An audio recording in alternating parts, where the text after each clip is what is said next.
বঙ্গবন্ধুর ৭ই মার্চের ভাষণ প্রচার করে মবের শিকার হলেন, রক্তাক্ত হলেন, রীতিমতো হাসপাতালে চিকিৎসা নেয়ার অবশ্যম্ভাবী প্রয়োজন তখন তাকে হাসপাতালে না নিয়ে তাকে সহ ৩ জনকে কারাগারে পাঠানো হলো। সন্ত্রাস দমন আইনে তাদের নামে মামলা হলো এবং তাদেরকে কারাগারে পাঠানো হলো, অথচ তারাই মবের শিকার হলেন, মার খেলেন, রক্তাক্ত হলেন। এই ব্যাপারগুলো ঘটল যখন প্রফেসর ইউনূসের সরকার আর ক্ষমতায় নেই। নতুন সরকার কি ভাবছে, কিভাবে এগোতে চাচ্ছে? ঢাকা বিশ্ববিদ্যালয়ের ৩ ছাত্রছাত্রী এবং সাবেক ভিপি ক্যান্ডিডেট ইমি সহ এই ৩ জনকে কেন কারাগারে নেওয়া হলো? বঙ্গবন্ধুর ৭ই মার্চের ভাষণ প্রচার করা এটা অপরাধ কিনা, এটা সন্ত্রাসী কর্মকাণ্ড কিনা, এই প্রশ্নগুলোর উত্তর খুঁজি চলুন এই ভিডিওতে। সাথে নতুন স্বরাষ্ট্রমন্ত্রী কি বলছেন আওয়ামী লীগের ব্যাপারে, যদিও বঙ্গবন্ধুর ৭ই মার্চের ভাষণের সঙ্গে আওয়ামী লীগকে সম্পৃক্ত করা কতটা যৌক্তিক সেই আলোচনাও অনেকে করছেন। সেই আলোচনাই করব এই ভিডিওতে। থাকবেন পলিটিক্স টিভির নিয়মিত আয়োজনে।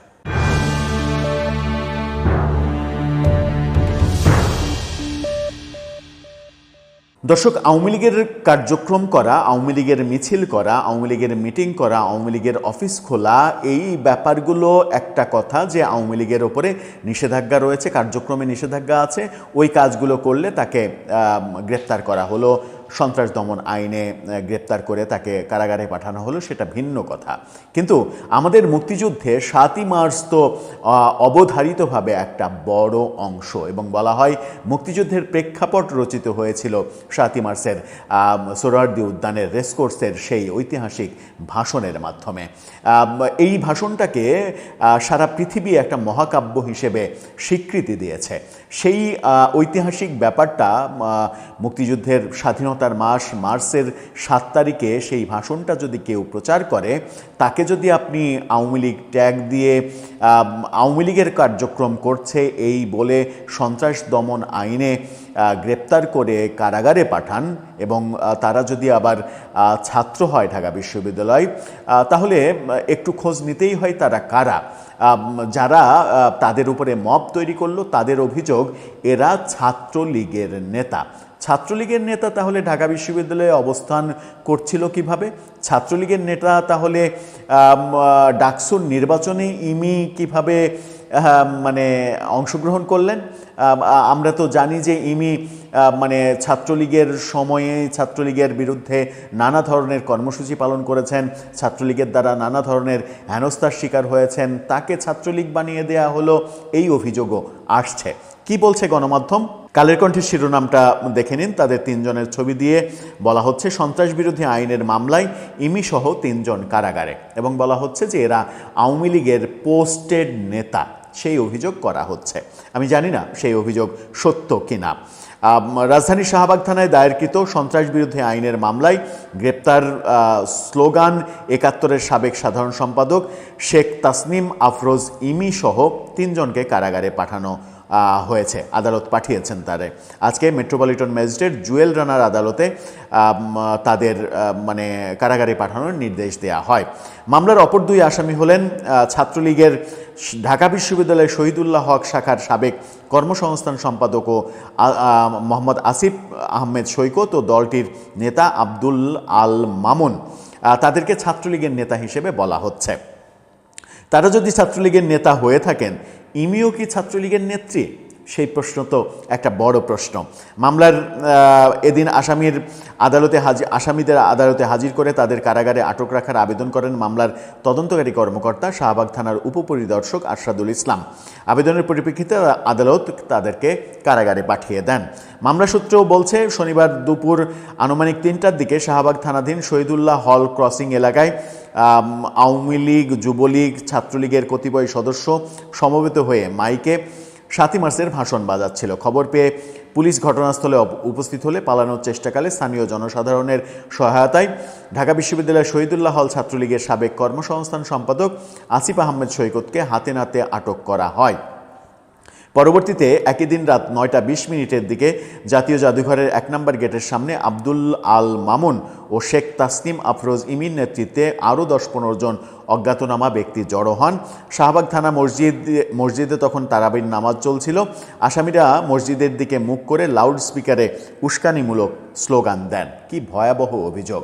মানে কাউকে ফাঁসাতে হলে যেভাবে অভিযোগটা সাজানো হয়, মানে সাজাতে হয়, ঠিক সেইভাবেই ধর্মীয় সেন্টিমেন্টে আঘাত দেওয়ার মানে অজুহাত সামনে নিয়ে এসে এটা এভাবে সাজানো হয়েছে, যেন মানে উগ্রবাদীরা ক্ষেপে ওঠে যে ধর্মীয় সেন্টিমেন্টে আঘাত দেওয়া হয়েছে। খুবই সহজ ওয়ে কাউকে সাইজ করার। এছাড়া তারা মানে বাংলাদেশে কোনো মুসলিম সে যদি ইসলাম বিদ্বেষীও হয়, তাহলে তারাবির নামাজ চলছে এরকম অবস্থায় মসজিদের দিকে মাইক ঘুরিয়ে সেই মাইক বাজাবে? এটা কি বিশ্বাসযোগ্য? এটা কেউ বিশ্বাস করবে? মানে চরম শত্রুও কি কেউ বিশ্বাস করবে? আমার মনে হয় না যে এটা বিশ্বাসযোগ্য। যাই হোক, মামলা সাজাতে হলে যা যা করতে হয় সেটা করা হয়েছে। এছাড়া তারা সরকার বিরোধী ষড়যন্ত্রের উদ্দেশ্যে নিষিদ্ধ সংগঠনের কার্যক্রম সচল করার চেষ্টা করেন। এটা মামলায় বলা হয়েছে যে আওয়ামী লীগকে পুনর্বাসন করা হচ্ছে। তখন আসামিরা পুলিশের কাজে বাধা প্রদান করেন এবং থানা হেফাজত থেকে আসামি আসিফ আহমেদ সৈকতকে ছিনিয়ে নেওয়ার চেষ্টা করেন। কি অসাধারণভাবে সাজিয়েছে থানা, মানে এখনও ওই মেটিকুলাস ডিজাইন চলছে। কি অসাধারণ ওয়ে মামলা সাজানোর। এ সময় ডাকসু প্রতিনিধি এবি জুবায়ের এবং মোহাম্মদ মোসাদ্দেকের নেতৃত্বে একদল শিক্ষার্থী আব্দুল আল মামুন ও শেখ তাসনিম ইমিকে আটক করে পুলিশে সোপর্দ করে। এই ঘটনায় রবিবার পুলিশ বাদী হয়ে শাহবাগ থানায় সন্ত্রাস বিরোধী আইনে মামলা করে। কিন্তু আমরা দেখেছি যে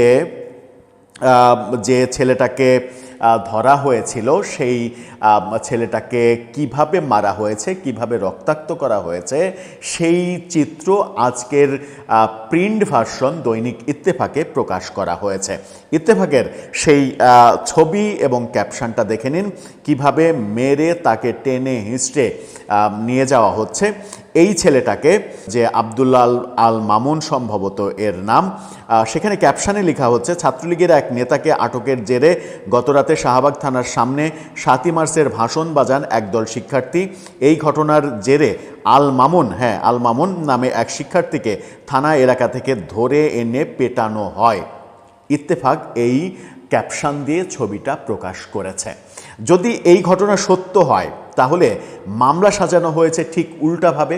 আমি জানি না কোনটা সত্য, এই ছবি এআই দিয়ে তৈরি করা কিনা, এবং তার যে ভিডিও চিত্রগুলো পাওয়া গেছে এই আল মামুনকে পেটানোর এবং তাকে রক্তাক্ত করার যে ভিডিও চিত্র, স্টিল ছবিগুলো সামাজিক যোগাযোগ মাধ্যমে ঘুরছে, সেগুলোতে স্পষ্ট দেখা যাচ্ছে যে তাকে প্রচণ্ড মারধর করা হয়েছে। এবং এক পর্যায়ে একটা ভিডিওতে শুনছিলাম একজন পাশ থেকে বলছে যে ভাই আর মারেন না, মরে যাবে, এভাবে বলছিল। তার মানে এতটাই মারা হয়েছে তাকে।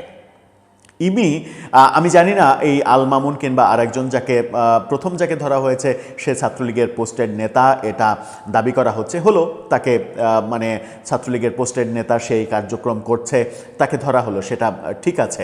কিন্তু শাহবাগে যেটা করা হলো, ইমির নেতৃত্বে যারা সাধারণ ছাত্রছাত্রী এবং বিশেষ করে বামপন্থী ছাত্রছাত্রী অনেকে জড়ো হয়ে 7ই মার্চের ভাষণ, মূলত ওই ঘটনার প্রতিবাদে, যে 7ই মার্চের ভাষণ তো নিষিদ্ধ কোনো ব্যাপার নয়। 7ই মার্চের ভাষণ আমাদের মুক্তিযুদ্ধের ইতিহাসের অনন্য একটা দলিল। তো 7ই মার্চের ভাষণ আমি বাজাতে পারবো না কেন?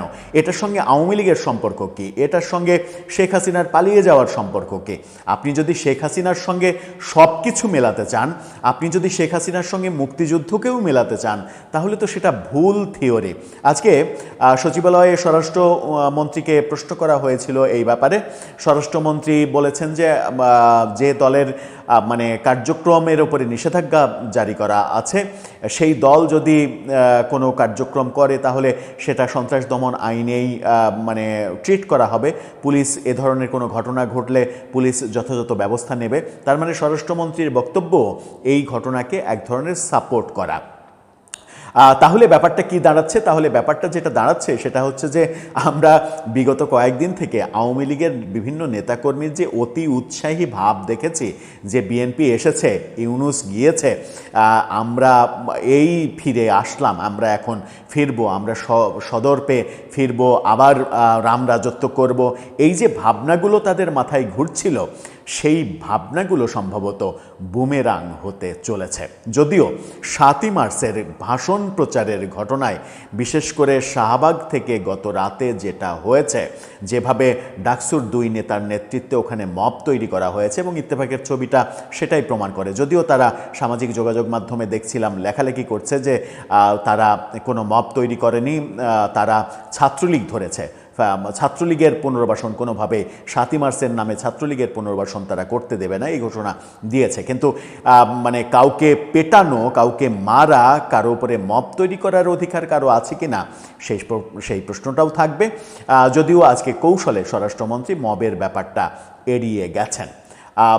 আমার মনে হয় যে ঘটনাটা খুব একটা সুখকর হলো না। প্রথম জনকে গ্রেপ্তার করাটাকে আমি যদি ঠিক হিসেবে ধরেও নিই, কিন্তু শাহবাগে ইমিন নেতৃত্বে যে প্রতিবাদটা, সেই প্রতিবাদে যেভাবে মব তৈরি করা এবং পুলিশের উপস্থিতিতে একজনকে পেটানো, সে যদি দোষী হয় তাকে পুলিশ গ্রেপ্তার করবে, সেটা ভিন্ন কথা। কিন্তু তাকে পেটানো, তাকে মানে মুমূর্ষ করে ফেলা এবং তাদের দুজনকে এবং নারীকে সহ, ইমি তো নারীকে সহ টেনে হেঁচড়ে থানায় নিয়ে যাওয়া, এই দৃশ্যগুলো খুব একটা সুখস্মৃতি হয়ে কাজে দেবে না বর্তমান নতুন সরকারের জন্য।